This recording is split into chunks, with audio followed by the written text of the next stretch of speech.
ও দলাদলি করে শুধু নিজের জাতিকে নিঃস্ব করা বুদ্ধি শিখেছো না, শিক্ষিত হয়েছো নিজের অধর্মকে প্রচার করার জন্য। বন্ধ করুন, এই নোংরা ধর্ম আপনার করতে হবে না। আপনি কেমন শিক্ষিত যদি আপনি নোংরার পিছনে ছুটে যদি আপনি জ্ঞানী হয়ে থাকেন, তাহলে নিজের ধর্মটাকে, পবিত্র ধর্মটাকে কেন হিংসার পথে ঠেলে দিচ্ছেন? তাহলে আপনি শিক্ষিত নন, আপনি মূর্খের চেয়ে অধম। এগুলো শিখায়নি মেয়েকে। সনাতন ধর্মের চেয়ে এত বড় সভ্য জাতি পৃথিবীতে জন্ম হয়নি, কিন্তু সেই সভ্য জাতি অসভ্যর মতো চলাফেরা করলে কিন্তু আমি ছাড় দেব না।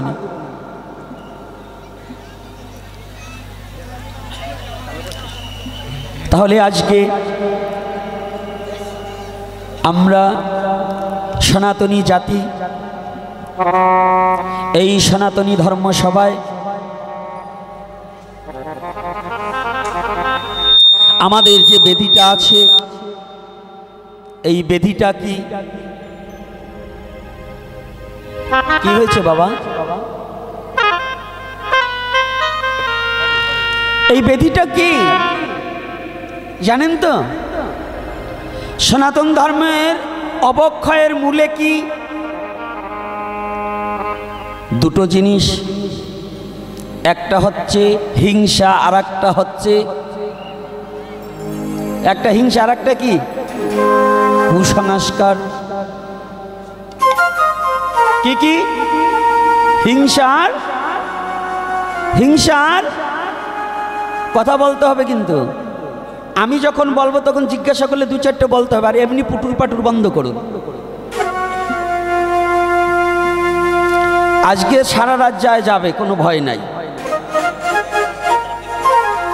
আর যারা এই ধর্মসভা কেবল শুরু হয়েছে, যদি এর আগে কারো যাবার ইচ্ছা হয় 5 মিনিটের মধ্যে চলে যান, কিন্তু আলোচনা শুরু হয়ে গেলে পরে যখন একটা আনন্দ হবে তখন যদি উঠা দেন, তাহলে 2000 করে টাকা রেখে দেবেন ধরে ধরে।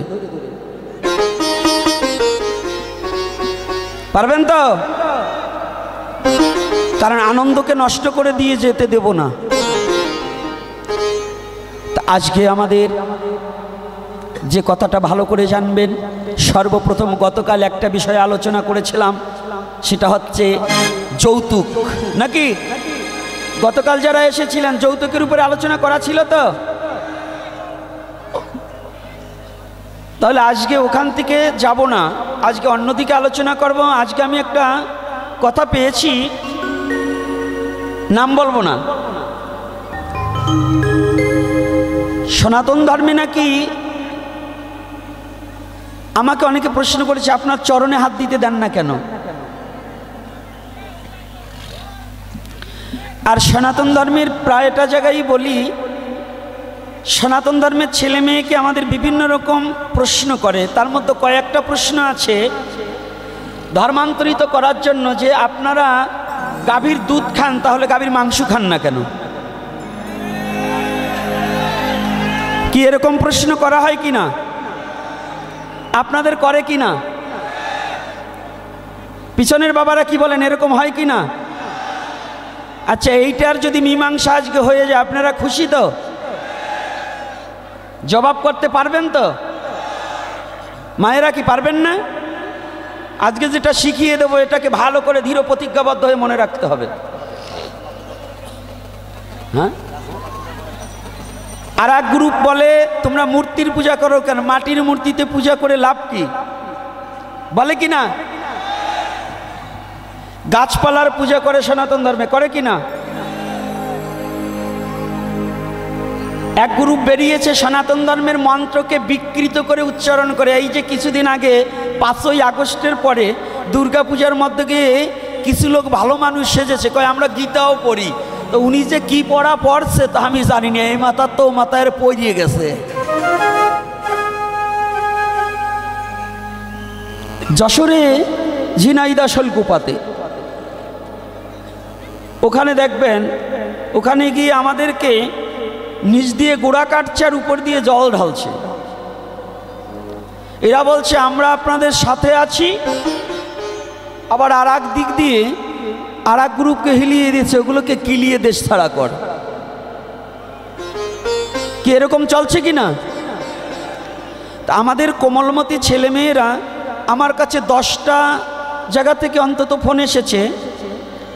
গত পরশুদিন একটা ফোন এসেছে, ঢাকাতে তার 7 বছরের মেয়েটাকে পড়তে দিয়েছে, সেখানে সেই মেয়েটাকে আরবি পড়ানো হচ্ছে, নিজের ধর্মকে পড়ানো হচ্ছে না। এই ভালো করে জেনে রাখুন, এই বসো বসো, বাড়ি গেলে বেরিয়ে যাও।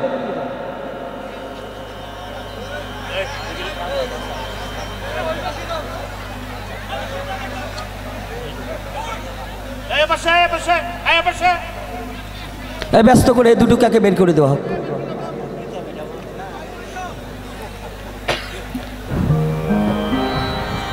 আর আমার কানাই দাস বাবা কি আসছে তো? রাধে রাধে। হ্যাঁ, কানাই দাস ব্রহ্মচারী আসছে, হাত কই একটু দেখি তো। আসেনি? কালকে আসছিল, আজকে আসার কথা। কথা দিয়ে যদি না আসে সাধুরে তো তাহলে ঠিক হবে না। আর যদি এসে থাকে তাহলে আমার সামনে আসতে হবে। আমাকে বলে গেছে বাবা আমি আসব। হয়তো যদি অসুবিধা, ভগবান তাকে সুস্থ রাখুক, যেন কোনো অসুবিধায় না থাকুক। তাহলে 7 বছরের মেয়েকে আরবি পড়ানো হচ্ছে। আরবি পড়লেই মুসলমান হয় না। আরবি হচ্ছে একটা ভাষা, ভালো করে জেনে রাখবেন। পানি বললেই হিন্দুরা মুসলমান হবে না। পানি কিন্তু আরবি ভাষা নয়, পানি হচ্ছে হিন্দি ভাষা। পানি কি ভাষা? পানি কিন্তু আরবি নয়, আরবিতে হচ্ছে আপ, সংস্কৃততে হচ্ছে বাড়ি। কি বাড়ি মনে থাকবে তো?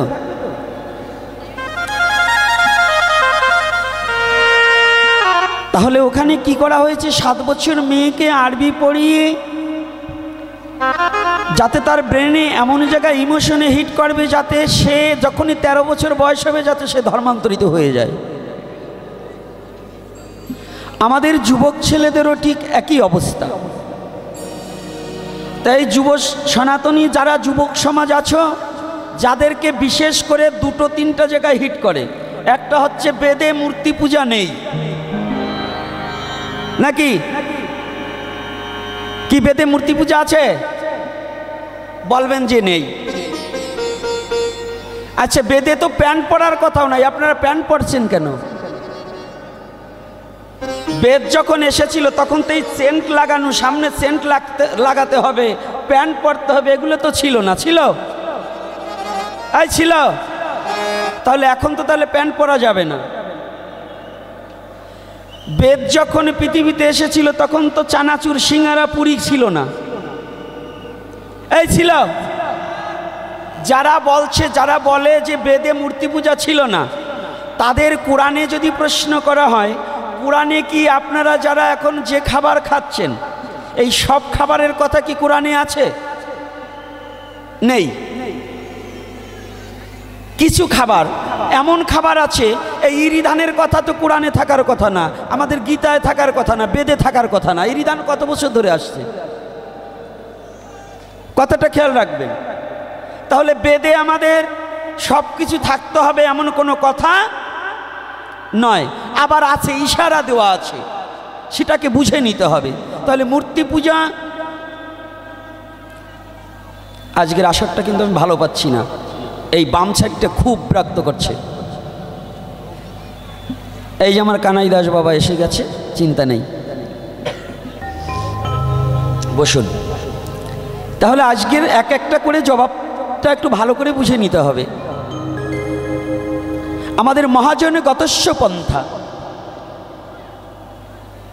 আর এই সামনে দিয়ে একটা গেলেও যাবার দেবে না, ওই দূর দিয়ে ঘুরিয়ে পাঠাতে হবে, সামনে দিয়ে যেন একটা লড়াচড়া না দেয়। তাহলে মূর্তি পূজা, দুগ্ধ খাচ্ছি অথচ আমরা তার মাংস খাচ্ছি না কেন? এই তো প্রশ্ন বেশি নাকি? সনাতনী যুবক সমাজ ভালো করে কথাগুলো একটু লক্ষ্য করবে। আর যারা সায়েন্স নিয়ে লেখাপড়া করেছ, আমাদের আপনাদেরকে ঠকাবার জন্য বলে ঈশ্বর হচ্ছে নিরাকার, আর ভগবান। আজকে অনেক পাঠকগণ আছে, আমি এখানে জানি অনেক গুরু গোসাই আছে, এইখানে অনেক অধিকারী বাবা আছে, অনেক চক্রবর্তী বাবা আছে, অনেক বৈষ্ণব বাবাজিরা আছে, অনেক ব্রহ্মচারী আছে, গাইরস্থ বানপ্রস্থ সব ধরনের লোকই আছে, আছে না? আচ্ছা, যারা বিজ্ঞান নিয়ে লেখাপড়া করেছেন, আপনাদের কাছে আমার জানবার অভিপ্রায়, ঈশ্বর নিরাকার কথাটা সত্য, ঈশ্বর নিরাকার কথাটা সত্য। আচ্ছা, আপনাদের একটা জিনিস একেবারে দর্শন দিয়ে বুঝাতে চাই। জলের কয়টা অবস্থা? কি কি বাবা? কঠিন, তরল। আচ্ছা, জলের রং কি? হ্যাঁ, যখন যে পাত্রে যাবে সেই পাত্রের রং ধারণ করবে। জলের আলাদা কোনো নিজস্ব রূপ। আচ্ছা, তাহলে এই জলটার কয় অবস্থা? যখন নদীতে ছিল তখন কি ছিল? তরল ছিল। এই জল যখন সূর্যের কিরণে বাষ্প হয়ে যখন বায়ুর দ্বারা উঠে যায় তখন তাকে বায়ুবীয় বলা হয়। তরল পদার্থ এইবার বায়ুবীয় হয়ে গেছে, হয়েছে কিনা? এই বায়ুবীয় বাষ্প যখন গিয়ে হিমালয় কিংবা পাহাড়ের গায়ে লেগে গেল, এইবার কি হয়ে গেল? বরফ হয়ে গেল। আচ্ছা, বরফ তরল না কঠিন? বরফ কঠিন না তরল? আচ্ছা, যদি কঠিন হয়ে থাকে তাহলে বরফের রং কি? না, সাদা না, ওটার নাম হচ্ছে ধূসর। তাহলে যে জলের কোনো রূপ ছিল না, যে জল ছিল তরল, সেই জলটা বাষ্প হয়ে গিয়ে আবার এবার কঠিন রূপ ধারণ করেছে। তো ঈশ্বর নিরাকার সত্য, কিন্তু যখন ভক্ত ঈশ্বরকে ডাকিতে ডাকিতে যখন প্রেমের দ্বারা মোহিত হয়ে যায়, তখন নিরাকার ছেড়ে সাকার রূপে ভগবান রূপে বিশ্ব জগতে প্রকাশ পায়। হরিবল হরিবল।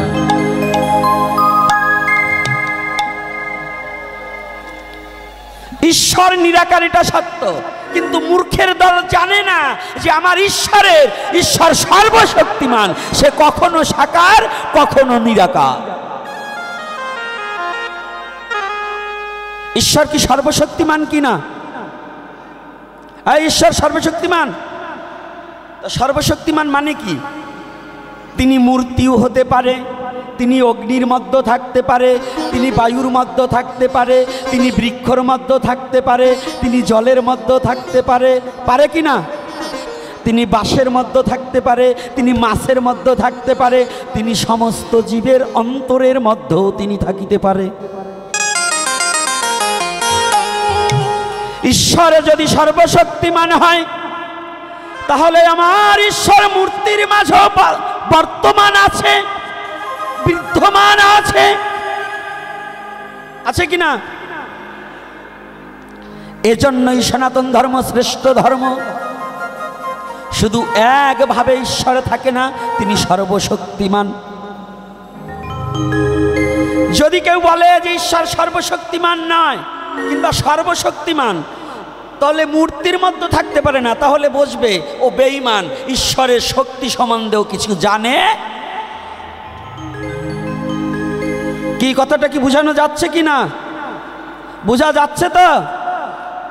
তাহলে ঈশ্বর কখনো, আজকে একজন বাবা এসেছিলেন আমার সাথে দুপুরে দেখা করার। আমাদের ঈশ্বর কোথায় আছে জানেন? অক্ষরের মধ্যেও ঈশ্বর আছে। এটা কোথায় বলেছে? শ্রীমদ্ ভগবদ গীতায় অক্ষর ব্রহ্মযোগ আছে নাকি বাবা? কানাই বাবা, অক্ষর ব্রহ্মযোগ আছে তো? তাহলে অক্ষরের মাঝেও ব্রহ্ম। পৃথিবীর মধ্যে সর্বপ্রথম শিক্ষিত জাতি হচ্ছে সনাতনী জাতি। পৃথিবীর শ্রেষ্ঠ বার চিঠি, সর্বপ্রথম বার চিঠি ভারতবর্ষে।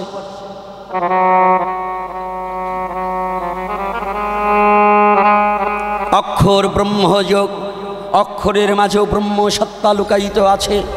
বুঝি না তাই খুঁজি না, খুঁজি না তাই বুঝি না, বুঝলে কিছু খুঁজতাম আর খুঁজলেই কিছু বুঝতাম। এই সনাতনী জাতি পরের কথায় কান দিয়ে নিজের ঘরে আগুন লাগিয়ে দিচ্ছে, পরের কথায় কান দিয়ে নিজের ধর্মকে কখনো ছোট করে দেখা যাবে না। যাবে? মনে থাকবে তো?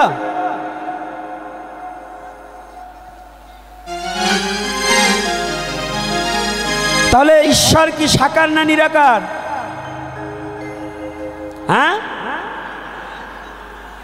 কখনো সাকার কখনো, তাহলে আমাদের মানতে হবে দুটোই। যেমন এই গ্রামের একটা ক্যান্সার ব্যাধি আমি দেখছি আজকে, আগে এই গ্রাম সোজা করি তারপরে দেখবানি আপনাদের পাড়ায় যাবানি। আমাকে দুপুরে আমার বাবারা ঘুরতে নিয়ে গেছে, তো এই পাশেই একটা মন্দির আছে, দুটো মন্দির, এক পাশে সৎসঙ্গ আর এক পাশে কৃষ্ণ। আপনাদের কাছে এই গ্রামের যারা পণ্ডিতবর্গ আছেন, যারা বিদগ্ধজন আছেন, দেখলাম মাঝখানে একটা পার্টিশন দেওয়া রয়েছে, অর্থাৎ ওদের অনুষ্ঠানের ভিতরে এই পাশে কেউ আসবে না আর এদের অনুষ্ঠানে ওই পাশে কেউ যাবে না। তো এই যে আপনারা যে হিন্দু জাতি কত বড় বব্বর আর কত বড় বোকা, কত বড় নির্বোধ, এত শিক্ষিত আপনাদের গ্রামে, এত গুরু, এত ধর্মযাজক, এ কি খালি টাকা নেওয়ার ধান্দায় গ্রামে ঢুকছে নাকি? এরা কি কোনো কিছু ব্রেন নেই? কারণ হচ্ছে এই দুটোই সনাতনের অনুষ্ঠান হয় আর দুটোই সনাতনের মন্দির নাকি? এই সৎসঙ্গ কি সনাতনের বাইরা? আর যদি তারা বলে সনাতনের বাইরা, তাহলে সনাতন ধর্ম অবলম্বনকারীকে কখনো দীক্ষা দেওয়া তাদের উচিত নয়। আর যদি বলে না আমরা সনাতনী, আর যদি ওই কৃষ্ণতান্ত্রিকরাও বলে যে হ্যাঁ আমরা সনাতনী, তাহলে ওই সৎসঙ্গ আর কৃষ্ণ মন্দির এ দুটো আলাদা কোনো চ্যাপ্টার না, এক জায়গায় ভজন করা যায়। এ যাবে কি না? তাহলে আমার প্রথম নাম্বার আপনাদের কুসংস্কার হচ্ছে এইখানে, মন্দিরটার মাঝখানে পার্টিশন দিয়েছেন, জায়গায় কেউ পারেন না, এজন্য স্কুল মাঠে যেতে হয়। তা আপনাদের আমি যখন মন্দিরে প্রণাম করতে গেলাম, আপনারা যে পার্টিশন দিয়েছেন, ওই রাধা গোবিন্দ মন্দিরের মধ্যে অনুকূল ঠাকুরের ছবি কেন? যদি মন্দিরের মাঝে যদি পার্টিশন দিয়ে এপাশে ওপাশে যদি আপনারা দলাদলি করতে পারেন, তাহলে কৃষ্ণ মন্দিরে অনুকূল রইল, শিব থাকলো, উনরা কি মারামারি করে? কি মারামারি করেছে নাকি? তাহলে যারা এই যে এই কার্যগুলো ঘটিয়েছেন, এরা কি জ্ঞানী না বোকা? এই বোকা না জ্ঞানী? তাহলে সনাতনী মরছে কিসের কারণে? সনাতনী মরছে এই বোকামির কারণে। ওরা জানে না যে দুটোই আমাদের একই ধর্ম, নাম তার সনাতন।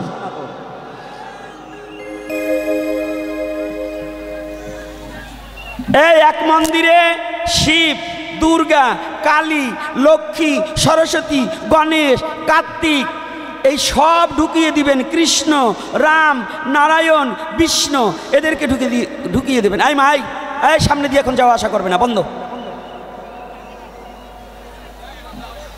আই এখানে কারা আছে? সামনে আর কাউকে ঢুকতে দেবে না।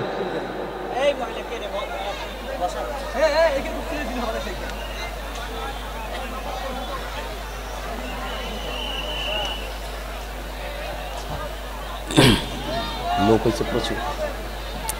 কি আমার আলোচনার বিষয়টা কি শোনা যাবে না যাবে না? একথা কি আমি মিথ্যা বলছি না সত্য? ধর্ম ধর্ম যতই করেন, মালা তিলক আর কুচানু ধুতি, সাদা ধুতি যতই পরেন, মন পরিষ্কার না হলে আপনি ধার্মিক নয়। ইষ্টবৃত্তি যতই করেন আর মালা জপ যতই করেন, যদি নিজের স্বধর্মকে রক্ষার জন্য নিজে যদি হৃদয়টা পরিষ্কার না হয়, ওই ধর্মটা বাদ দিয়ে দেন, আপনি কোনো ধার্মিক নন। কষ্ট হচ্ছে আমার কথায়? বলবো না বলবো না? তাহলে এতগুলো দেবতা এক জায়গায় রেখেছেন, কোনোদিন শুনেছেন রাতের বেলায় মারামারি করে পরের দিন অ্যাম্বুলেন্সে করে কোনো দেবতা হসপিটালে গেছে? গেছে নাকি? তো এই হসপিটালে যায় কারা? আমরা। অনুকূলে নিয়ে, কৃষ্ণকে নিয়ে, শিবকে নিয়ে মারামারি করে হসপিটালে যায় কারা? বাবা কারা যায়? আমরা যাই না? আচ্ছা, তাহলে দেবতারা তো সেই জায়গায় দাঁড়িয়ে থেকে, তাহলে আমরা মারামারি করলাম কেন? যদি এই গ্রামের মানুষ সত্যিকার শিক্ষিত আর যদি সত্যিকার জ্ঞানী হয়, আগামী দিন ওই প্রাচীর ভেঙে দুই মন্দির এক করে দেবে, দুইখানা দুর্গাপূজা নয়।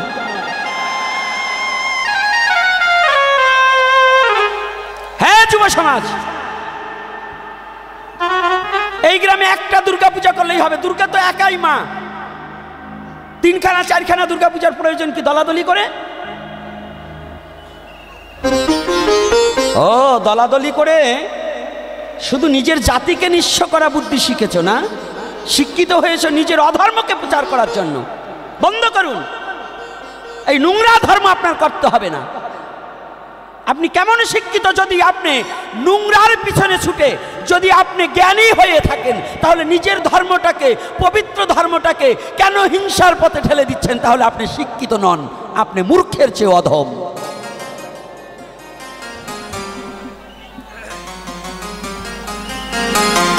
আগে নিজের, যে পুরুষ নিজের স্ত্রীকে কন্ট্রোল করতে পারে না, সে গ্রামের কোনো মোড়ল হতে পারে না।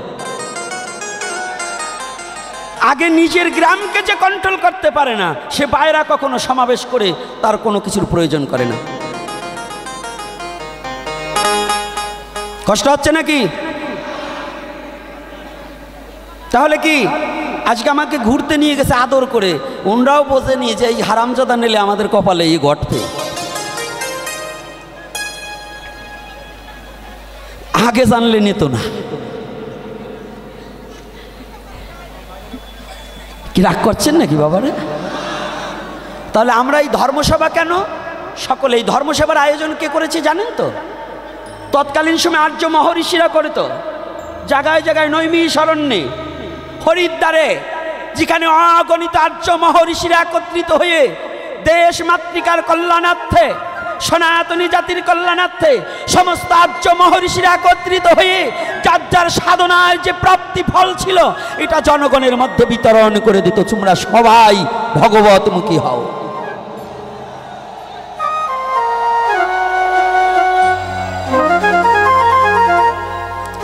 আজ সেই সনাতনী ধর্মসভা কিন্তু আমাদের একটু ব্যতিক্রম হয়ে গেছে।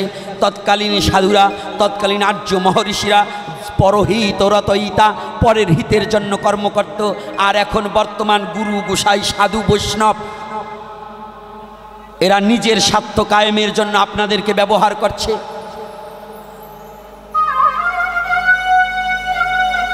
আপনাদেরকে ব্যবহার করা হচ্ছে ধর্মের নামে। আমরা আপনাদেরকে ঠকাচ্ছি। ধর্ম কি? যাহা ধারণ করিলে পরে প্রকৃত পক্ষে জীব বাঁচিয়ে থাকিতে পারে, তাহাই ধর্ম। ঠাকুর অনুকূল চন্দ্র বললেন, অন্যে বাঁচায় নিজে বাঁচে, ধর্ম বলে জানিস তাকে। কি বলেছে? অন্যে বাঁচায় নিজে বাঁচে, ধর্ম বলে। এটা ঠাকুর অনুকূল চন্দ্রের বাণী। তিনিও ক্ষণজন্ম মহাপুরুষ। আমার শ্রীকৃষ্ণ চৈতন্য মহাপ্রভুর আদর্শটাও এখন বৈষ্ণব সমাজে অনেক বিলুপ্ত হয়ে গেছে।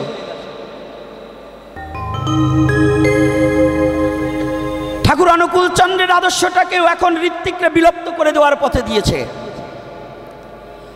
আমার বৈষ্ণব সমাজ আজ স্বার্থন্বেষী হয়ে, আমার নিজের স্বার্থের জন্য আমরা মিথ্যা প্রবঞ্চনা দিয়ে মানুষকে ঠকাচ্ছি। কিন্তু আজ এই সময়ে যদি এই ঠকাঠকিকে না ছেড়ে যদি একতাবদ্ধ না হতে পারি, তাহলে আমাদের কপালে খুব বিপদ আসতেছে, ভয়ানক বিপদ। এই বিপদকে মোকাবেলা করতে হলে আমরা সব কিছু ভুলে গিয়ে এক সনাতনী হয়ে আমরা দাঁড়াতে হবে।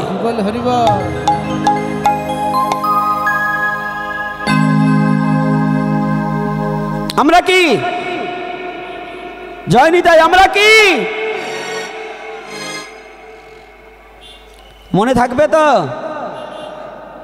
প্রশ্ন কিন্তু রয়ে গেছে, উত্তর একটু পরে হবে। প্রশ্নের উত্তর না দিয়ে যাব না। তাহলে সনাতন ধর্ম